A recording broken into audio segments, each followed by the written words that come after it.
हे guys, good morning और welcome back in our YouTube channel for आपकी success. आज 31 अगस्त, तो हम लोग डेली करंट अफेयर सीरीज में 31 अगस्त के इंपॉर्टेंट करंट अफेयर्स को इस वीडियो में कवर करेंगे। तो चलिए स्टार्ट करते हैं आज की वीडियो। हमारा फर्स्ट क्वेश्चन है, हुल हुमाले सेंट्रल पार्क जो हाल ही में खबरों में देखा गया, यह किस देश में स्थित है? तो इसका राइट आंसर है ऑप्शन ए, मालदीव। ओके, तो आपको बता दें कि अभी जो है हाल ही में मालदीव ने हुल हुमाले सेंट्रल पार्क के विकास और आगमन जेट्टी के नवीकरण की आधारशिला रखी है और भारत से 10 मिलियन मालदीवियन रुपया सहायता के माध्यम से आवास विकास निगम यानी कि HDC द्वारा यह परियोजना विकसित की जा रही है। ओके, तो आपको याद रखना है कि ये जो हुल हुमाले सेंट्रल पार्क है ये कहाँ स्थित है? तो ये मालदीव के अंदर स्थित है। ठीक है, बाकी बात करें मालदीव की, तो इसकी कैपिटल है माले। करेंसी यहाँ चलती है मालदीवियन रुपया और यहाँ की जो प्रेसिडेंट है उनका नाम है इब्राहिम मोहम्मद सोलिह। इसके अलावा देखिए, अभी हाल ही में मालदीव कुछ कारणों से न्यूज़ में रहा था। अभी भारत ने मालदीव के लिए एक आपातकालीन चिकित्सा सेवा शुरू की थी। ओके, साथ ही आपको याद रखना है कि मालदीव से भारतीयों को वापस लाने के लिए हमारी जो नौसेना है इसने एक ऑपरेशन समुद्र सेतु की शुरुआत की थी। ठीक है, और अभी हाल ही में हमने पढ़ा था कि भारत ने मालदीव के साथ द्विपक्षीय व्यापार संबंधों को बढ़ावा देने के लिए एक सीधी नौका सेवा की शुरुआत की है जो कि तूतीकोरिन को माले से जोड़ती है। ये भी आपको पॉइंट याद रखना है। ओके, नेक्स्ट पढ़ते हैं।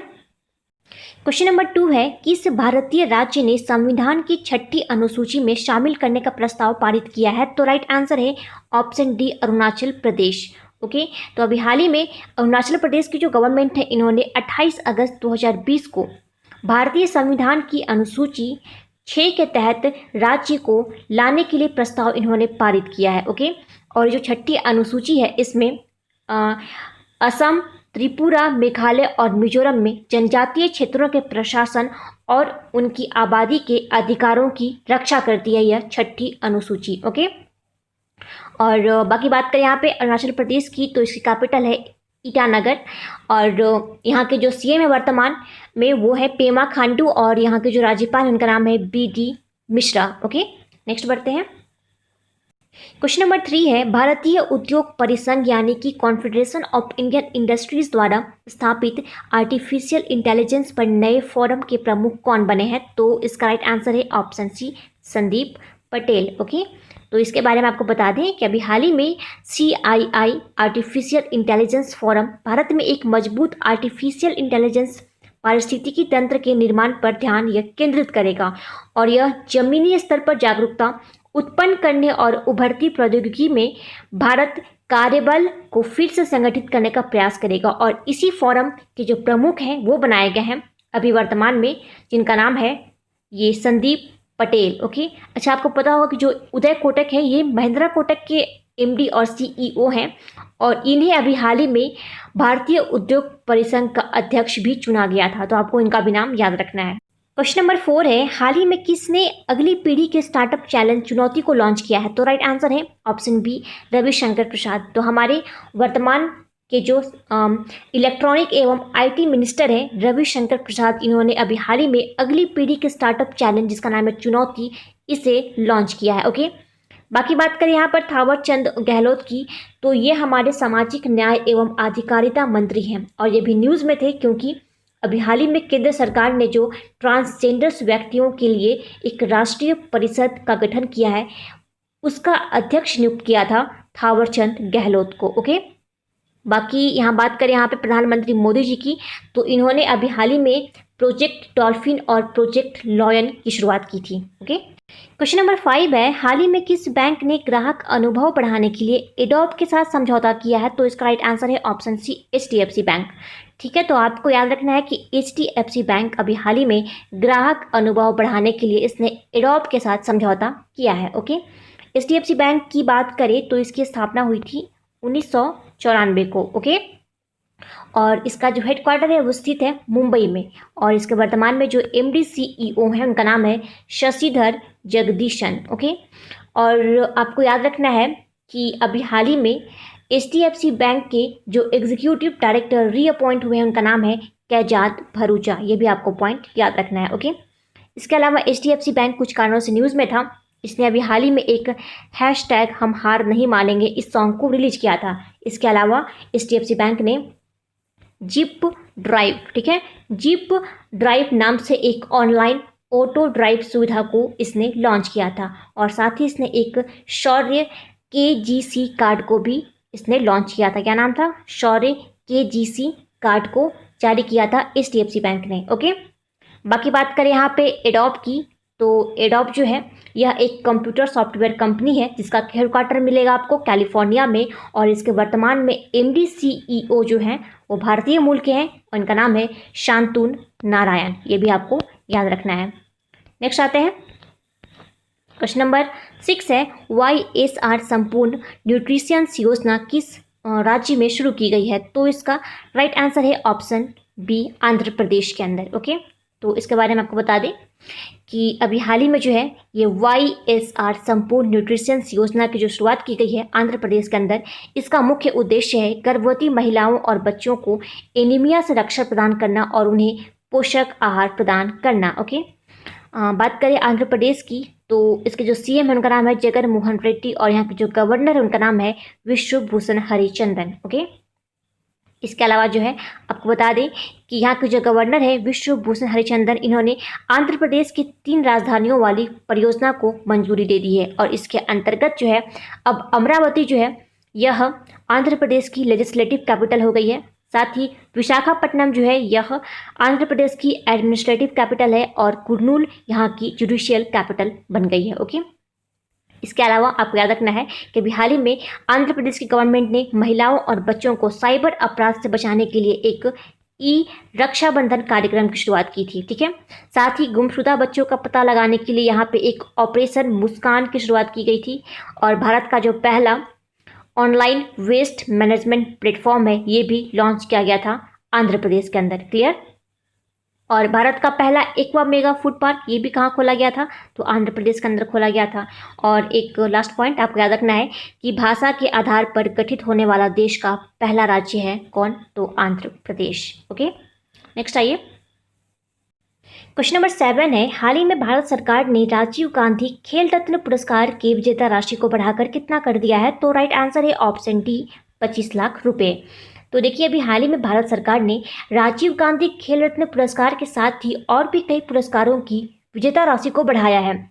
जैसे कि आपको बता दें कि जो राजीव गांधी खेल रत्न पुरस्कार है इसमें पहले 7.5 यानी कि 7.5 लाख रुपए मिलते थे, जो कि अब बढ़ा करके 25 लाख रुपए कर दिए गए हैं।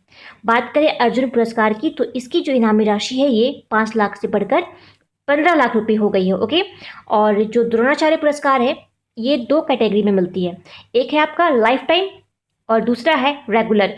तो ये जो लाइफ टाइम कैटेगरी वाली जो पुरस्कार है इसमें विजेता को 5 लाख की जगह पे अब 15 लाख रुपए दिए जाएंगे। ओके, और ये जो रेगुलर कैटेगरी वाली है द्रोणाचार्य पुरस्कार, इसमें 5 लाख से बढ़ाकर 10 लाख रुपए दिए जाएंगे। ओके, अच्छा यहाँ से आपको एक पॉइंट याद रखना है कि अभी जो है हाल ही में द्रोणाचार्य पुरस्कार मिलने से एक दिन पहले यानी कि 28 अगस्त को एथलेटिक्स कोच जिनका नाम है पुरुषोत्तम राय, इनका निधन हो गया।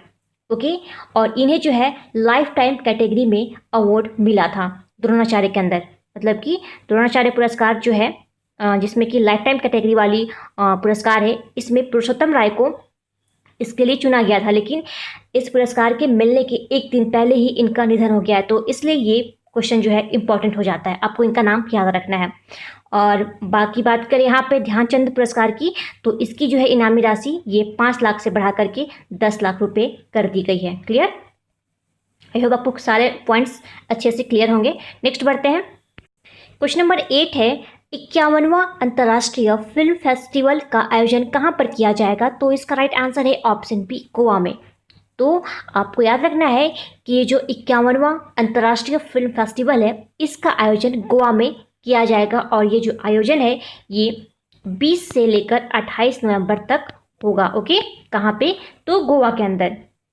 ओके, अच्छा बात करें यहाँ पे गोवा की, तो इसकी कैपिटल है पणजी। और जो पणजी शहर है ये स्थित है मांडवी नदी के किनारे। ये क्वेश्चन बहुत बार एग्जाम्स में पूछा जाता है, इसलिए आपको याद रखना है कि जो पणजी जो कैपिटल है इसकी गोवा की, ये किस नदी के किनारे स्थित है? तो ये स्थित है मांडवी नदी के किनारे। ओके, और गोवा के जो सीएम है उनका नाम है प्रमोद सावंत। ओके, और यहाँ के जो गवर्नर है उनका नाम है सत्यपाल मलिक। लेकिन जो सत्यपाल मलिक हैं अब ये मेघालय के गवर्नर बन चुके हैं। ओके, और अब जो महाराष्ट्र के गवर्नर जिनका नाम है भगत सिंह कोश्यारी, इन्हें अब गोवा का अतिरिक्त कार्यभार सौंपा गया है। ओके, और बाकी कुछ पॉइंट्स आपको गोवा से याद रखने हैं, जैसे कि भारत का जो है पहला जीआई स्टोर यानी कि जियोग्राफिकल इंडिकेशन स्टोर जो है ये आपका कहाँ खुला था? तो ये खुला था गोवा के अंदर। ओके, और क्षेत्रफल की दृष्टि से अपने देश भारत का सबसे छोटा राज्य है गोवा। क्लियर? नेक्स्ट बढ़ते हैं। क्वेश्चन नंबर 9 है, हाल ही में किस भारतीय जासूस को ब्रिटेन में ब्लू प्लैक अवार्ड से सम्मानित किया जाएगा? तो इनका नाम है नूर इनायत खान। ओके, तो आपको बता दें कि सेकेंड वर्ल्ड वॉर के टाइम में ब्रिटेन के लिए जासूसी करने वाली भारतीय मूल की पहली महिला थी ये नूर इनायत खान, और इन्हें जो है अभी हाल ही में ब्रिटेन में ये ब्लू प्लैक अवार्ड से इन्हें सम्मानित किया जाएगा। अच्छा, इनके बारे में आपको और बता दूं कि देखिए मैसूर के जो शासक थे जिनका नाम है टीपू सुल्तान, उनकी ये वंशज हैं। ओके, और मशहूर सूफी संत हैं जिनका नाम है हजरत इनायत खान, उनकी बेटी थी ये, क्या नाम है? नूर इनायत खान, और इन्हें ही अभी हाल ही में ये ब्रिटेन के अंदर ये ब्लू प्लैक अवार्ड से इन्हें सम्मानित किया जाएगा। ओके, बाकी बात करें यहाँ पे गगन अरोड़ा की, तो आपको पता होगा ये भी हाल ही में CEO ऑफ द ईयर चुने गए हैं। और कलीपुरी, इनके बारे में आपको याद रखना है कि इन्हें भी हाल ही में इम्पैक्ट वुमन अवार्ड 2020 से सम्मानित किया गया था। और रतन लाल जो है इनका नाम आपको याद रखना है क्योंकि इन्हें भी हाल ही में विश्व खाद्य पुरस्कार 2020 से सम्मानित किया गया था। क्लियर? नेक्स्ट बढ़ते हैं। हमारा आज का लास्ट क्वेश्चन है क्वेश्चन नंबर 10, हाल ही में राष्ट्रीय खेल दिवस कब मनाया गया है? तो राइट आंसर है ऑप्शन सी 29 अगस्त। ओके, तो ये जो राष्ट्रीय खेल दिवस है इसे 29 अगस्त को क्यों मनाते हैं? तो हमारे देश के बहुत ही मशहूर हॉकी प्लेयर हैं जिनका नाम है मेजर ध्यानचंद, और जो 29 अगस्त है ये इनकी जयंती है। तो हमारा जो केंद्र सरकार है इन्होंने 2012 से ही इनकी जयंती यानी कि 29 अगस्त को राष्ट्रीय खेल दिवस के रूप में मनाए जाने की घोषणा करी थी। ओके, तो आपको याद रखना है कि हमारे देश के अंदर जो ये राष्ट्रीय खेल दिवस है ये हम लोग कब मनाते हैं? तो मनाते हैं हम लोग ये 29 अगस्त को। ओके, तो गाइस आज 31 अगस्त से जितने भी इंपॉर्टेंट करंट अफेयर्स के क्वेश्चन बन सकते थे वो मैंने आपको इस वीडियो में कवर करवा दिए हैं। आई होप आपको सारे जो क्वेश्चन हैं वो अच्छे से समझ में आए होंगे। अब बढ़ते हैं क्विज पे। तो कल हमने आपसे प्रश्न पूछा था कि हाल ही में किस बैंक ने किसानों की साख का आकलन करने के लिए सैटेलाइट डेटा का उपयोग करने का फैसला किया है? तो राइट आंसर था इसका ICICI बैंक। आप सभी ने बिल्कुल सही आंसर दिया था। आज के लिए आपका प्रश्न रहेगा, आपको बताना है कि हाल ही में CPL यानी कि कैरेबियन प्रीमियर लीग में खेलने वाले पहले भारतीय कौन बने हैं? तो आपको इनका नाम बताना है। आप अपना आंसर हमें कमेंट बॉक्स में कमेंट करके बताइए। तो गाइस आज की वीडियो यही समाप्त करते हैं। Thanks for watching.